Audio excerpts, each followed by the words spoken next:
ଗୋଟିଏ ଗାଁରେ କୁକୁଡ଼ାଟେ ରହୁଥିଲା। ସେ ସବୁଦିନ ସକାଳୁ ସୂର୍ଯ୍ୟ ଉଦୟ ପୂର୍ବରୁ ଉଠି ରାବ ଦେଉଥିଲା। ଯାହାର ରାବ ଶୁଣି ଲୋକମାନେ ସକାଳୁ ସକାଳୁ ଉଠି ନିଜ କାମରେ ନିଜେ ଲାଗୁଥିଲେ। କିଏ ଘର ଓଳଉଥିଲା, କିଏ ବାସି କାମ କରୁଥିଲା, କିଏ କ୍ଷେତକୁ ଯାଉଥିଲା। କୁକୁଡ଼ାଟିକୁ ଗାଁରୁ ଯାହା ମିଳେ ତାକୁ ଖାଇ ସେ ଦିନ କାଟୁଥିଲା।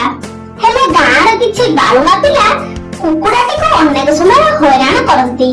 ପିଲାଙ୍କ ବଦମାସିରେ ବିରକ୍ତ ହୋଇ ସେମାନଙ୍କୁ ବୁଦ୍ଧି ଶିଖେଇବା ପାଇଁ ନିଷ୍ପତ୍ତି କଲା କୁକୁଡ଼ାଟି।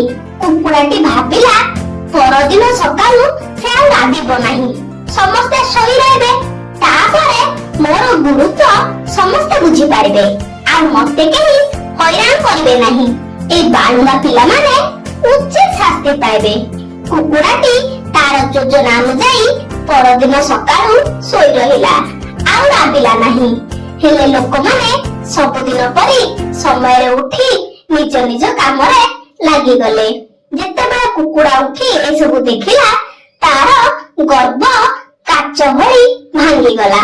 ସେ ଅନୁଭବ କଲା କାହା ବିନା କୌଣସି କାମ ଅଟକି ଯାଏନି, କାମ ଯେମିତି ଚାଲିବା କଥା ସେମିତି ଚାଲେ। ଏହା ପରେ କୁକୁଡ଼ା ନିୟମିତ ରାବିବା ସହ ଦୁଷ୍ଟ ପିଲାମାନଙ୍କୁ ବୁଝାଇବାକୁ ଚେଷ୍ଟା କଲା। ସେମାନେ ତାକୁ ଆଉ ହଇରାଣ କଲେ ନାହିଁ, କୁକୁଡ଼ା ସହିତ ବନ୍ଧୁ ହୋଇ ଚଳିଲେ।